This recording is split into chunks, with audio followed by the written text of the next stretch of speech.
Yeah, let's go into it. So yeah, over the last 2 years, for many industries, business has been tough as we move into the endemic right here. And in Malaysia, we just started off the whole endemic on the 1st of April. Why should sustainability be a priority for business in this stage of recovery? So yeah, perhaps either Dr. Julia or Dr. Yasmin, any one of you want to go first? Julia, you want to go? Okay. I mean, I think that sustainability has got to be a priority because of the future of people on this planet. What I'd also maybe ask people to think about was those months of 2020 when the freeways were empty and the downtown office parks were empty and everybody was staying inside in their houses and the air was clear. Now, again, it depends on where you live, how much of a difference it made. But if we can remember that, and then of course we didn't keep that. And so there is sometimes the tendency to go back to what we were doing before, right? We were forced to do certain things and now, okay, now it's opened up. Now we can do everything the way we did before. But it's an opportunity to say, we're glad to have more freedom and more safety. We have an opportunity to do things better.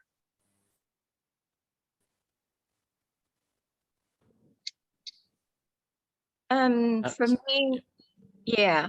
For me, I think the pandemic over the last 2 years was quite an awakening. From the environmental side of sustainability, I think we probably were the ones that was scrolling on social media, looking at all these postings about how the air is cleaner, the sky is bluer, the city pollution has reduced clearly.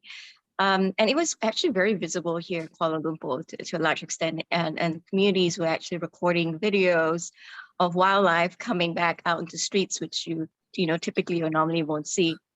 But if you flip it to the social sustainability aspects, I think it was also a realization on human health, mental health, well-being, state of economy, social challenges and issues. So the pandemic probably hit third-world countries harder than more developed countries, simply because I think within that context, majority of the world country workers are probably daily paid versus those who sit in the comfort of an office area.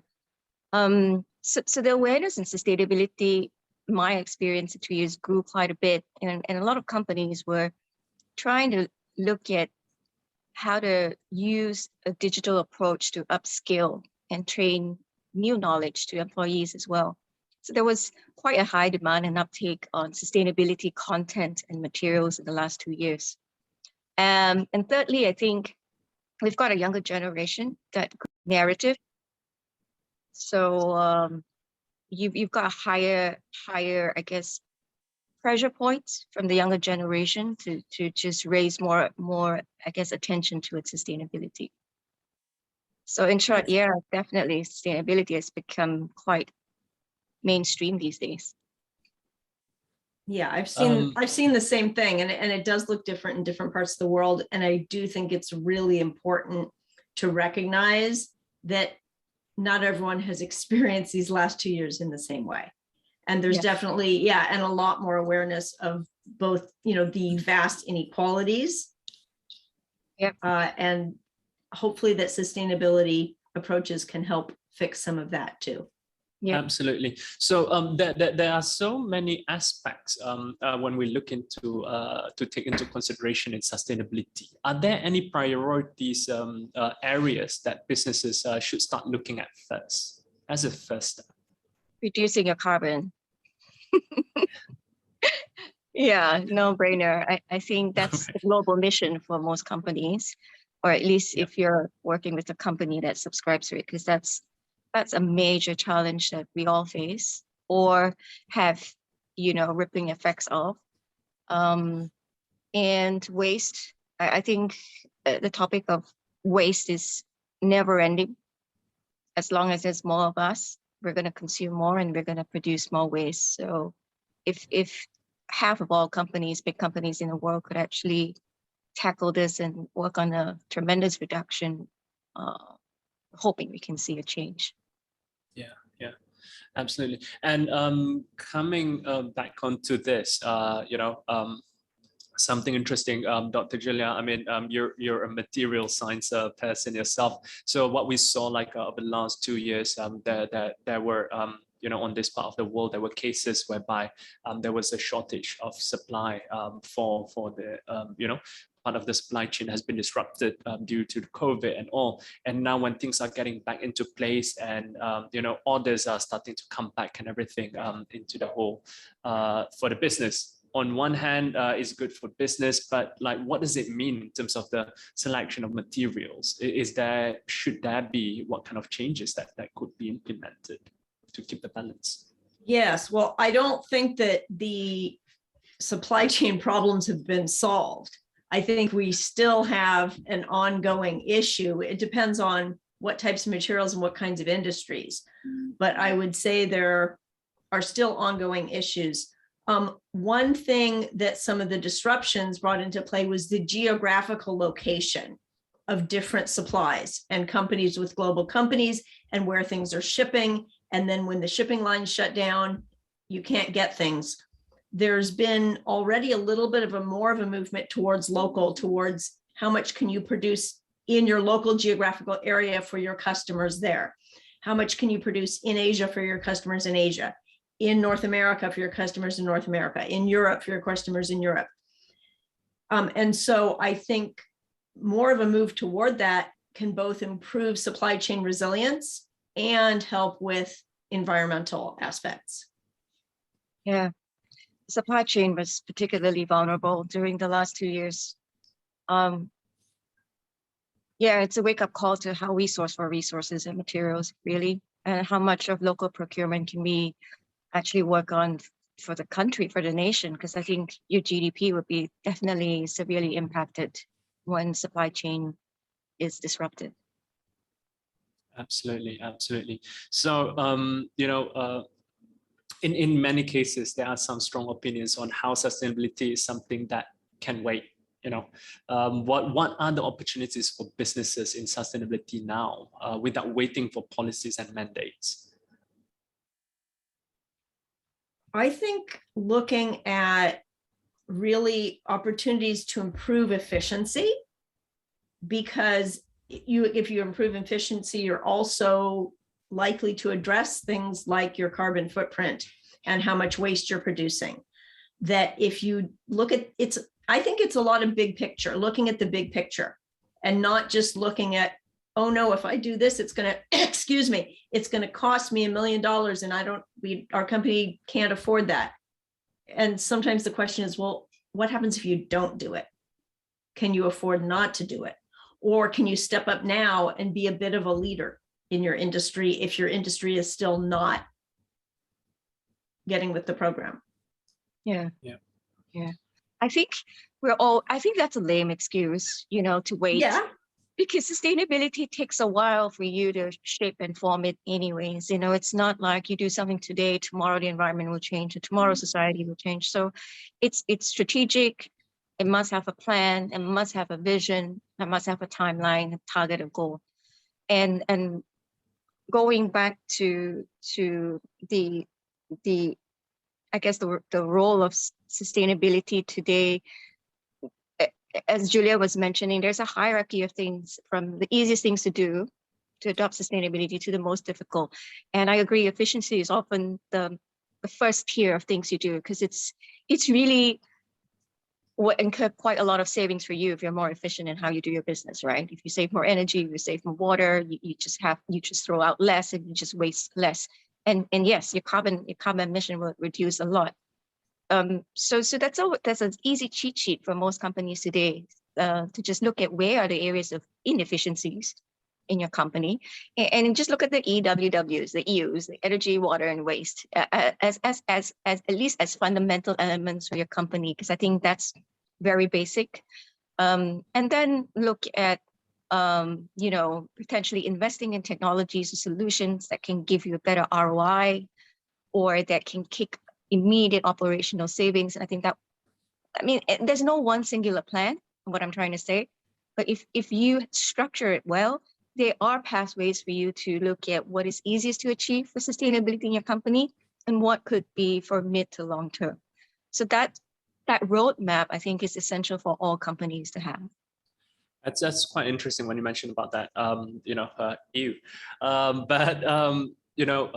Looking at the perspective of, I think for maybe quite a lot of us over here may be able to relate. We understand the concept, we understand where this is heading to, we understand this is going to take a long way for us to work.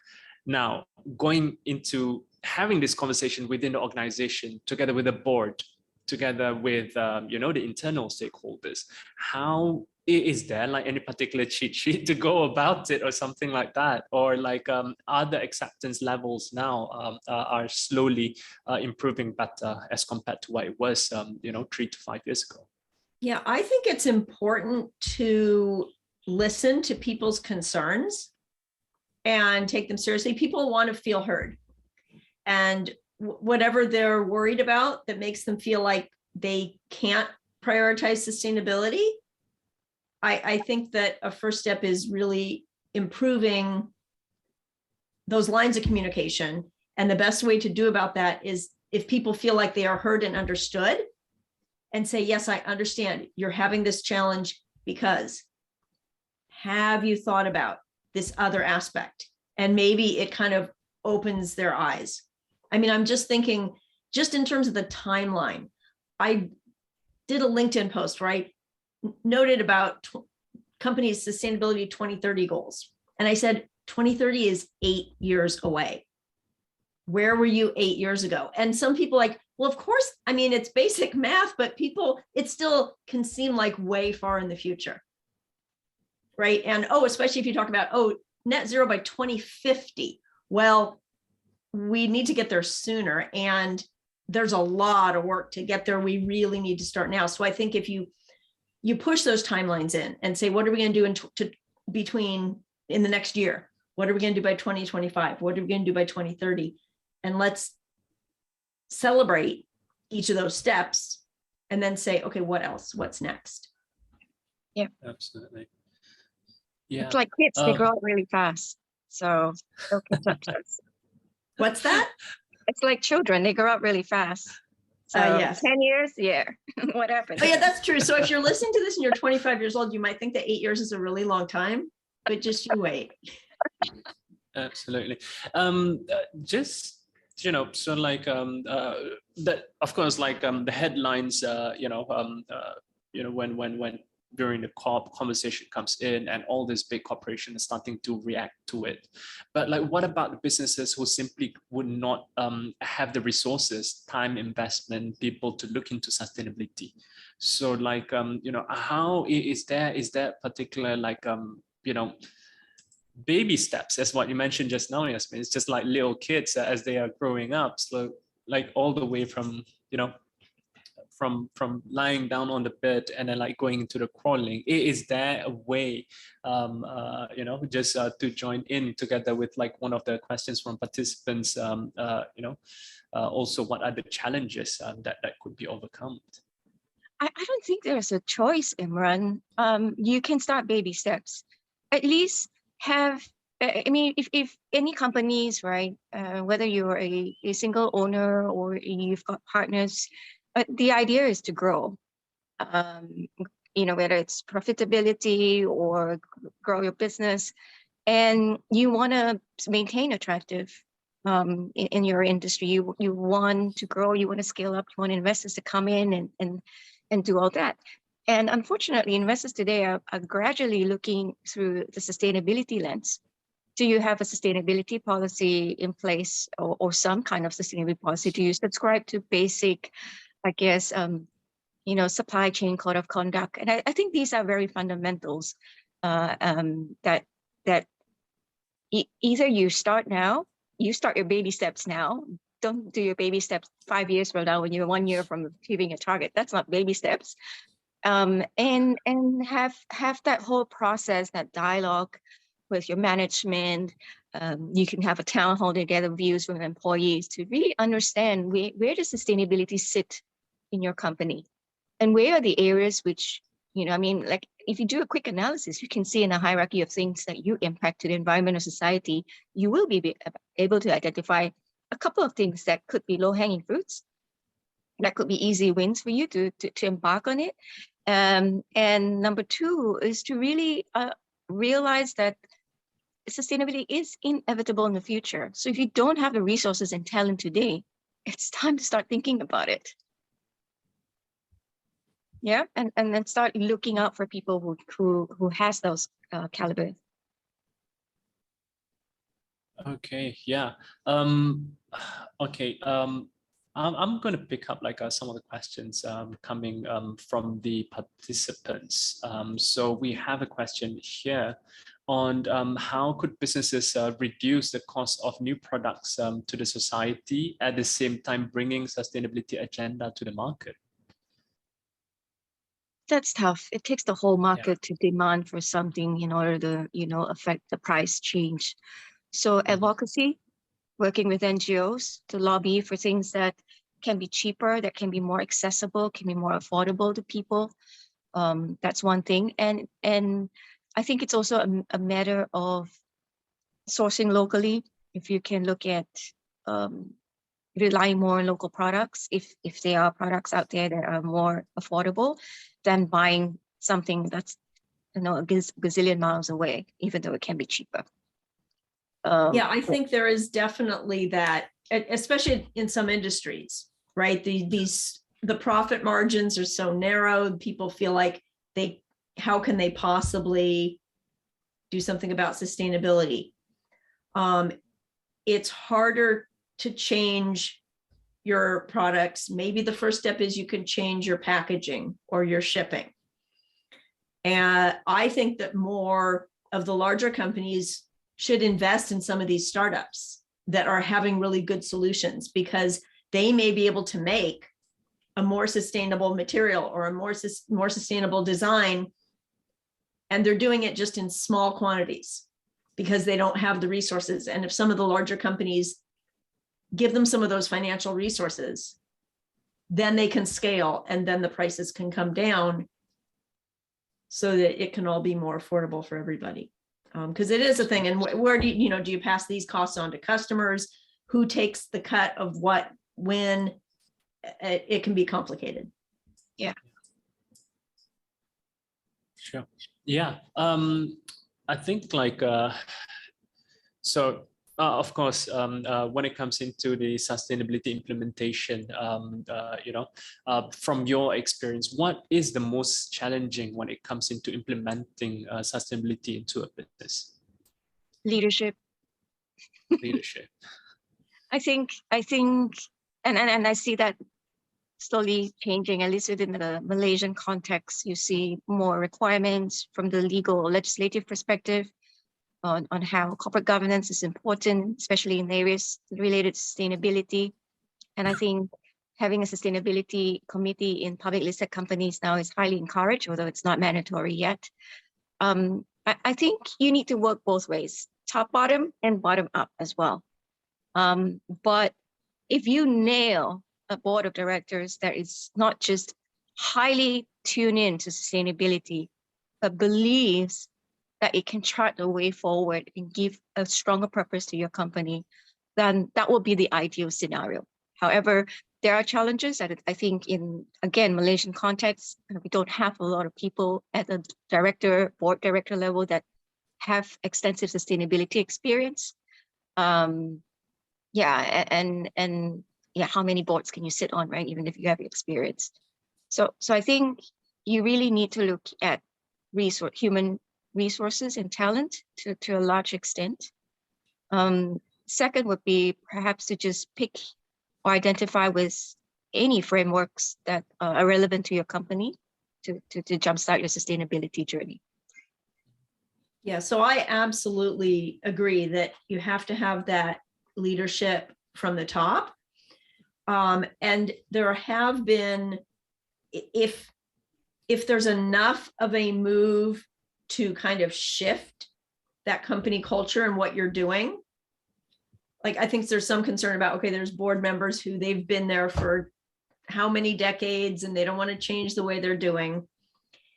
And you can't exactly just kick them out.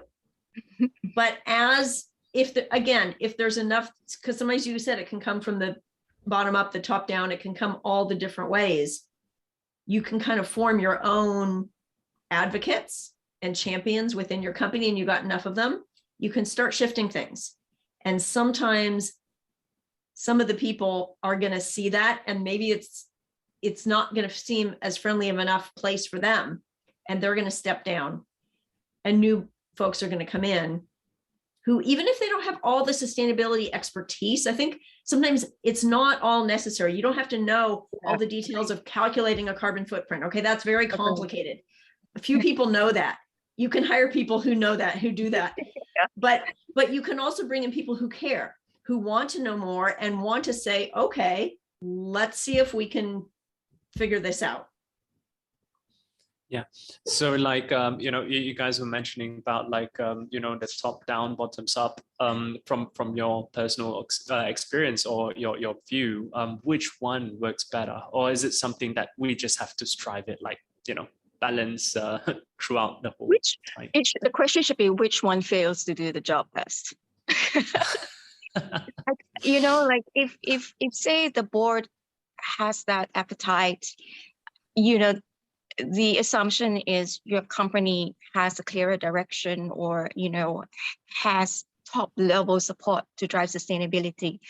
But I think there was a question by one of the participants. It could go the other way around as well. It could be your employees or your stakeholders, internally or externally, that is pressuring you because they've got better awareness, or because they know in terms of where their industry is heading, other people are catching up in terms of championing sustainability initiatives. So it could come from both sides. It just depends on what level of pressure the company can take before they want to take action. And the worst case scenario is if you have a boo-boo, like you're caught throwing untreated waste into a river and it gets caught on social media, you don't have a choice. You do have to change. Got it. Yeah, and then the idea is act before that happens. And I mean, I Don't think wait for a crisis. you've got to have that leadership from the top. What I see is the companies who are really doing things well and they're embedding sustainability, the C-suite has to be on board.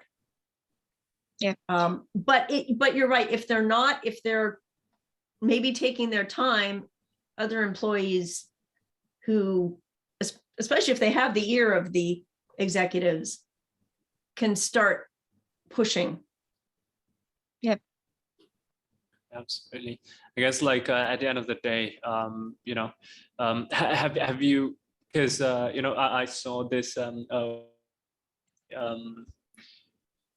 one of the participants saying like, what do I do if I can't convince my board to look at sustainability as an advantage or a value? So that's a tough one. Well, you send them to get some training. No. I was going to say that as well. I think, board directors today probably have more access to ESG training or sustainability training programs. And there are a lot of like upskilling courses for directors as well, to make sure they're updated. Yeah. Yeah, because I mean, sometimes it may be that they've just been so busy with everything else, they haven't thought about how it relates to their job and their company. But if they're actively resisting it, that can be a very difficult scenario. And there's a point where I write about that is, well, if you're in a workplace that just feels that hostile to anything environmentally or socially responsible, you might be able to change it from within, or you might need to find a new job. And if enough folks at that company say, okay, I'm not going to work here anymore, guess what happens to that company? Yeah. We've got participant Gilbert who had a very interesting question, but I kind of forgot what it was. Do you see it, Imran? I can't see it on my screen.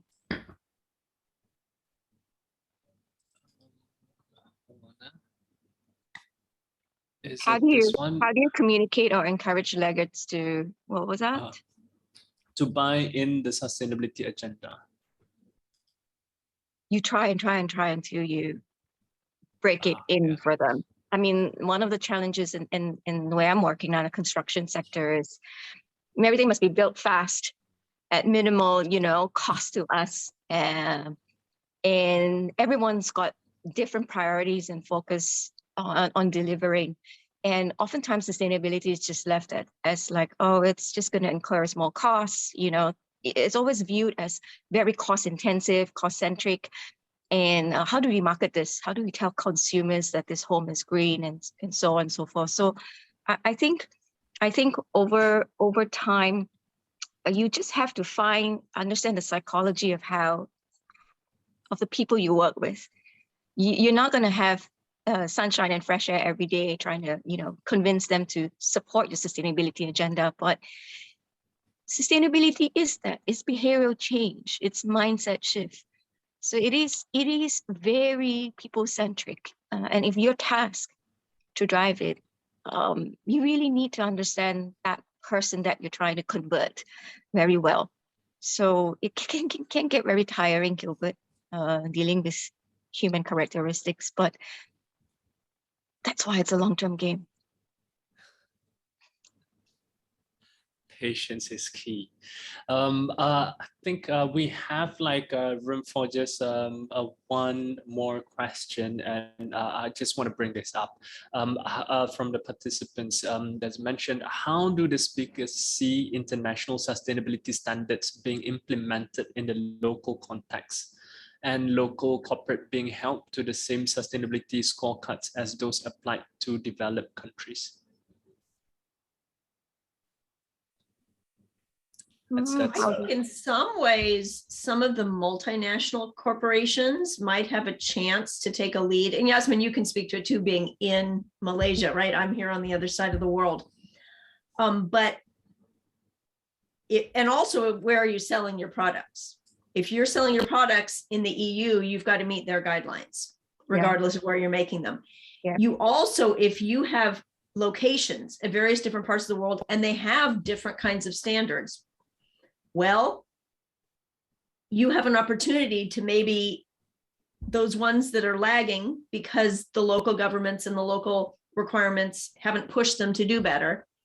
You can model that after your successful locations in the places that are more stringent, where, especially if you have success, if you have economic success somewhere where there are very stringent regulations, you can look and say, okay, look, we're succeeding here. We can do this. And in this other location, let's step it up so we can match. I think that global approaches, frameworks are guides to help us. But there are high-level targets and goals, and it's a very ideal state as well, putting timeline to it, putting metrics into it so that we all work towards a common goal. But there are going to be instances where, say in the Malaysian setting where we want to do construction without using fossil fuel and switch to biodiesel, but the price point of biodiesel is just ridiculous, and that's going to affect how you price point your products as well. So you'd have to make very difficult decisions, not because you don't want to adopt certain things, but because it just doesn't make financial sense, or maybe it's not accessible. Maybe it's just regulatory kind of, reasons, but it is a matter of time before, we're talking about globalization, right? It will be a time in the future where you will see more and more of the supply chain pivoting towards more local production and manufacturing, if they are able to, if land is not a challenge, if licensing is not a challenge. And you will slightly see that shift, not just positive for sustainability, but also positive for the economy of the country. So I still remain quite hopeful that this movement that we're all part of will continue to be making, I guess, positive inroads for all of us in the companies. Yeah, and I do think that land, you mentioned land, because I think land and water are really crucial issues, and especially for island nations. Yeah. They don't have acres and acres to put in solar farms, or sometimes their water supply, it's constrained, and you've got to work within those realities and maybe come up with different creative solutions or different ways to share resources. Yep. Absolutely. Wow, it's absolutely amazing, but we're already reaching out to our time. Perhaps any final words from maybe we start with Yasmin for the participants for today. Final words so fast. I think be hopeful, be positive about sustainability. It does come with multidimensional challenges, whether in your workplace or if you're with a nonprofit. But it is the way of the future. The planet is finite, and I think the more you look at increasing your networking within the space, or having the opportunity to build up your own knowledge skills through courses such as those that are offered in Fuller, I think that would be a quick, easy start.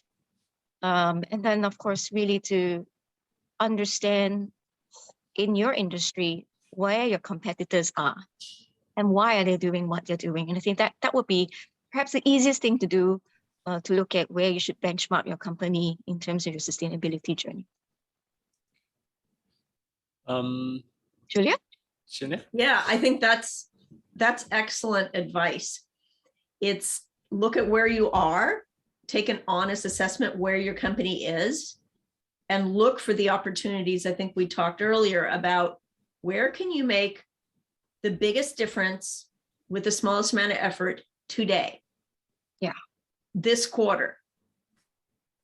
Yes, we want to make differences in the future, but let's start a step at a time, celebrate those, and look to other people for inspiration. There's a lot of people in the world that really care about this. And when we put our heads together, we can do a lot. Beautifully put. So yes, now we have come to the end of our session. Thank you so much for the insights, Dr. Yasmin and Dr. Julia.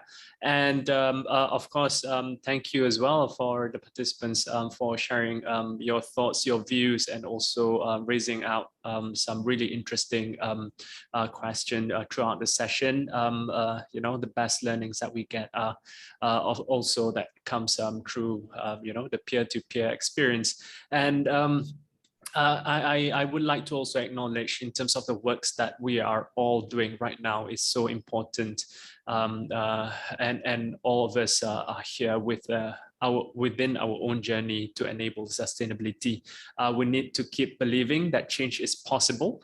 Looking at some of the remarks and feedbacks, whenever we are facing any kind of skepticism or resistance, just remember persistence is key, and we are not alone. You are a part of a big family that is trying to create change, and we are here today as much as we are here today. So once again, thank you to our panelists for making time to share their insights today, and for the participants as well. It's great having you guys, and we hope that you have gained some useful insights to plan forward in this endemic era. We will be sharing the recording of this webinar through email for those who are interested to find out more about our courses. Please do not hesitate to get in touch with us. We believe that the journey in sustainability is all about continuous improvements. Hence, we'd appreciate if you could answer this quick feedback poll for us to understand how we did for this session and how we can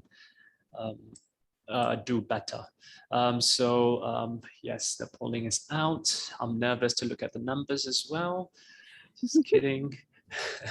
Okay, just while we're filling up the poll, I would like to also share on our next industry sustainability insights, which will be on the consumer-driven sustainable brands, happening on the 18th of May.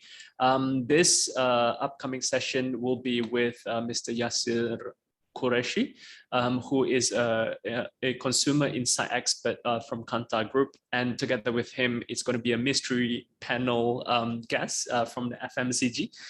So it's going to be an exciting one. As mentioned earlier, do follow our LinkedIn page for more information. So for those who may have any further questions with regards to Fuller Academy, feel free to stay back. We'll be happy to answer any inquiries that you may have. Until then, take care and stay safe, everyone. Thank you so much.